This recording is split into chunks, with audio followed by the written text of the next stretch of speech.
네, 안녕하세요. 4월 29일 LA 라이프톡의 손 대표. 손지아입니다. 안녕하세요. 네, 안녕하세요. 그 LA 보건국장이요. 스테이 앳 홈 명령을 5월 15일에 끝낼 계획이라고. 그래서 예정대로 연장 없이 만료될 가능성이 높아졌다는 지금 기사가 나왔거든요. 네, 그래서 지금 그 선제 조건들이 병원 수용 능력, 검사 확대 이런 부분에 따라서 달라질 수 있다고 하는데 LA 시장은요, 어떤 내용을 발표를 했냐면 예. LA시가 미국 전역에서 처음 공짜로 프리 코비드 19 테스팅을 모든 레지던트들에게 제공할 수 있는 첫 도시가 될 것이다라고 트위터에 밝혔어요. 그 그래, 얘기는 네. 경제를 다시 오픈할 수 있는 준비가 착착 되어 간다라는 신호가 되지 않을까 싶네요. 그렇습니다. 어제 보도에 의하면은 마스크도 계약을 마쳤다라고 했잖아요. 개방을 다시 재개를 하기 위한 어떤 사전 선수 작업들이 다 하나하나씩 지금 다 마무리를 해가는 것들이 아닌가라고 보여집니다. 네. 그래서 그런지 오렌지 카운티가 조건부로 비즈니스 운영 재개를 허용했어요. 그래서 오렌지 카운티 지역의 한인 업주들이 업소를 다시 문을 열 그럴 준비를 지금 하기 시작을 했는데, 하지만 새로 정해진 가이드라인이 아직 명확하지가 않아서 많은 수의 이제 업소를 운영하는 그 업주들이 당장 운영을 바로 하기에는 좀 조심스러워하고 있는 그런 분위기라고 합니다. 사람들이 이 소식 듣고 다 나는 이제 오렌지 카운티로 가서 뭐 맛있는 것도 사 먹을 거야. 이제 가이드라인이 없는 건 모르고요. 하지만 어, 다시 문을 여는 거는 예전처럼 완전히 돌아간다는 뜻은 절대 아니고요.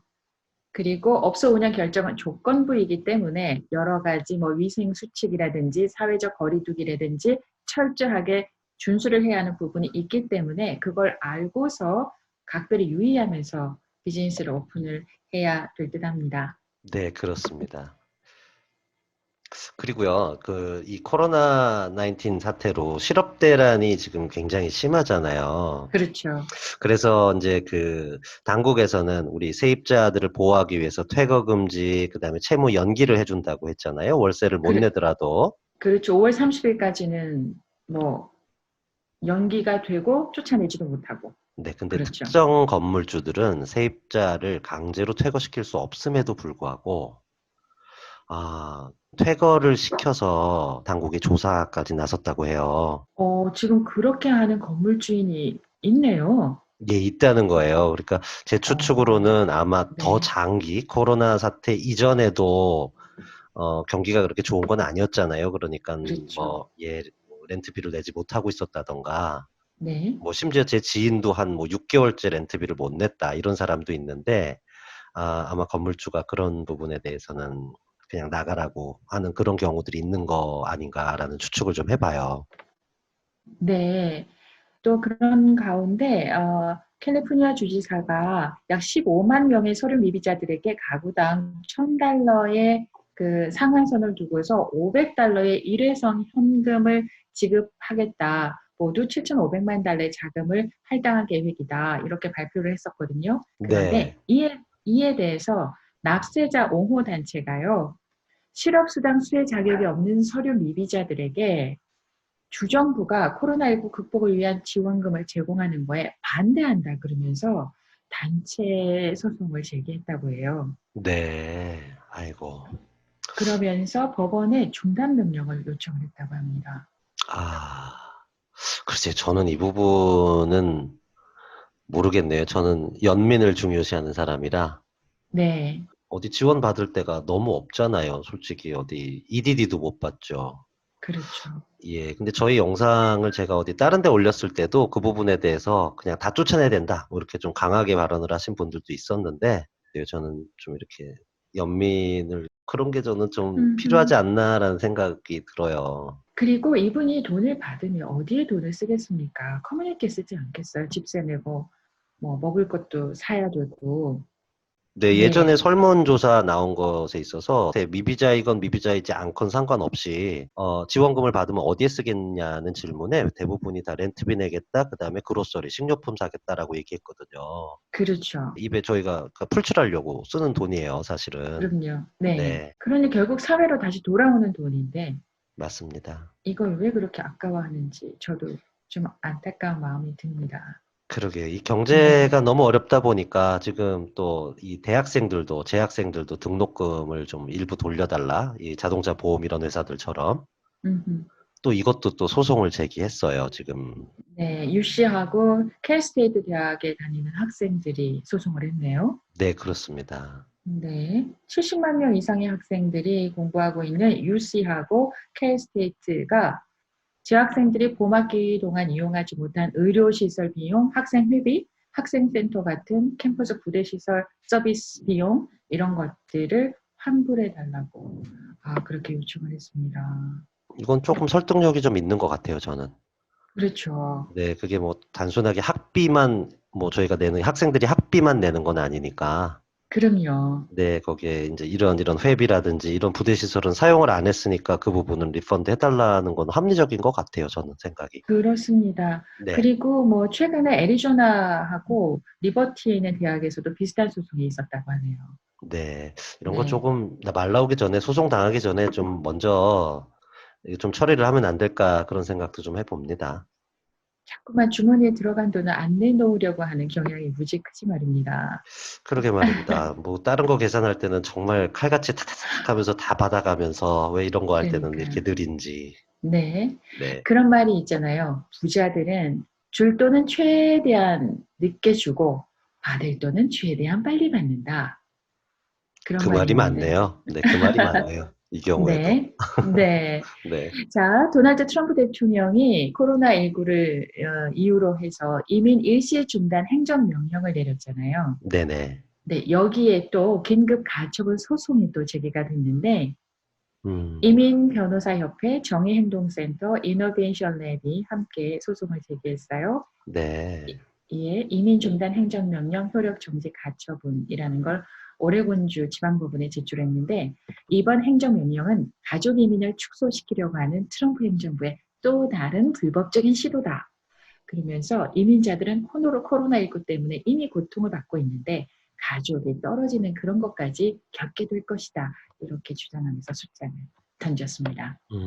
또 이런 것도 반대하는 단체에서 또 소송할 수도 있겠네요. 좀 전에 그 서류 미비자에 대해서 또 소송 제기된 그 단체처럼 네, 이런 거에 대해서도 또 그런 것도 있을 수 있겠네요.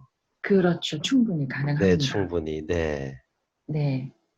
답, 코로나19 상황이 진행이 될 때 아무래도 이것과 관련해서 분쟁이 많아질 거다라고 저희가 살짝 예견을 했었는데 네. 벌써 뭐 중소기업청 SBA도 PPP 때문에 소송을 했었고요. 소송을 지금 맞습니다. 하고 또 여러 그 비즈니스 업체를 운영하는 분들이 또 함께 힘을 모아서 또 PPP를 하는 은행을 상대로 소송을 하고 소송이 계속 이어지고 있습니다. 그럴 것 같습니다.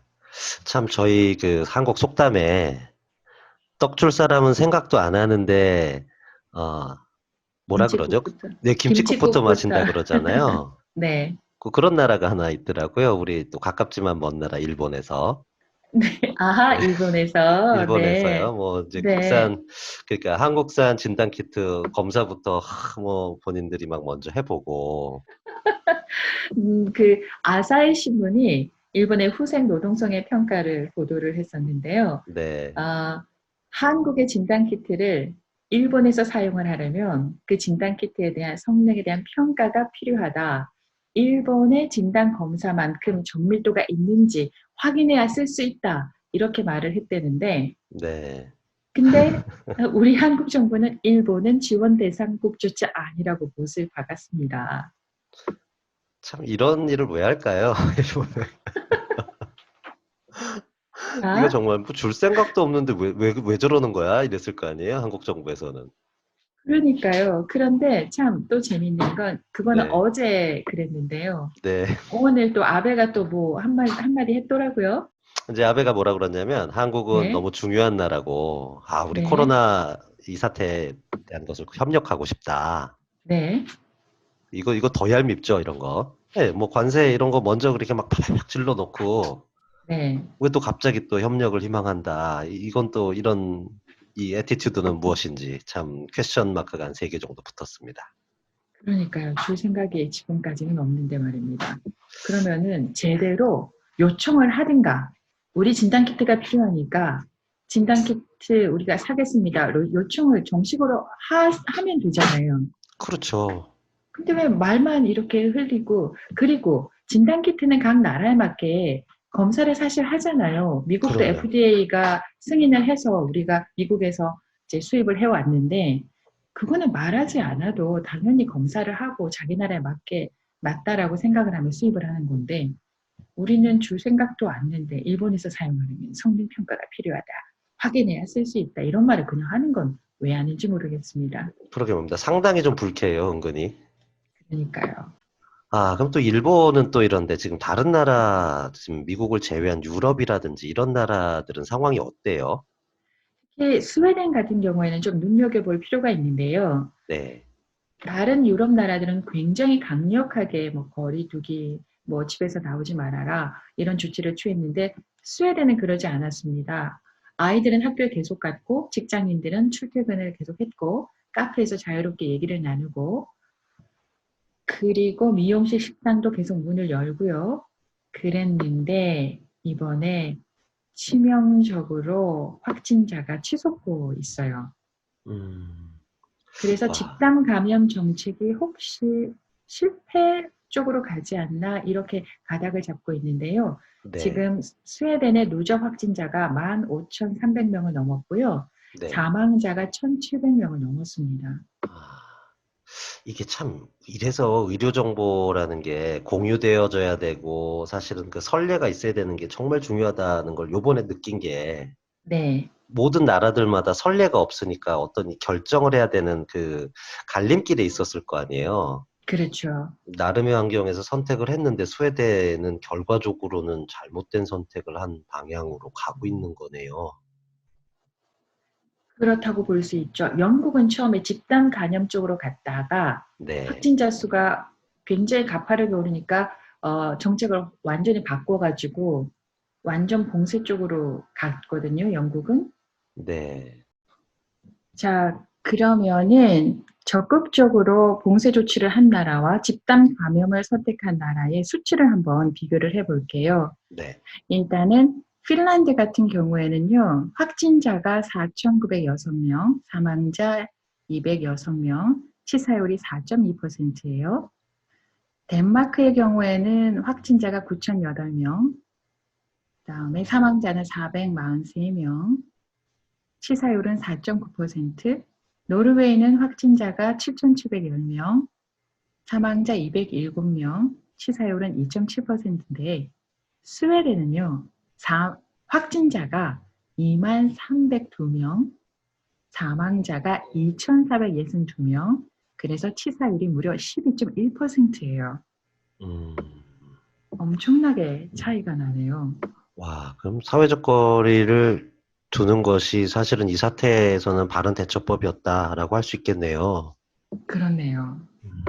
아, 스웨덴의 지도자는 참 목이 바짝바짝 타겠습니다, 정말. 그렇습니다. 한국처럼 쫓아다니면서 검사하고 격리 조치하고 하는 나라가 있는가 하면 집단 감염 쪽을 택했는데 성공을 했다라는 경우도 있었으면 좋겠다는 게 저의 개인적인 바람입니다. 그래서 어떤 경우에는 이것이 적용이 되고 어떤 경우에서는 이 방법이 더 좋다라는 거가 좀 다양한 방법이 나오면 선택할 수 있는 여지가 좀 많아지지 않을까 싶어서 자, 오늘은 미국의 상황도 소송이 이어지고 있다는 소식 알아봤고요. 그리고 일본과 또 유럽 나라들도 잠깐 살펴봤습니다. 네, 저희 소식이 이제 글로벌화되고 있군요. 그런가요? 네, 아싸, 아싸. 네, 나아갑니다. 네, 세계로. 네, 네. 가자 세계로. 지금까지. 네, 좋아요. 네. 지금까지 LL 라이프톡 송지아 손 대표였습니다. 감사합니다. 고맙습니다. 안녕.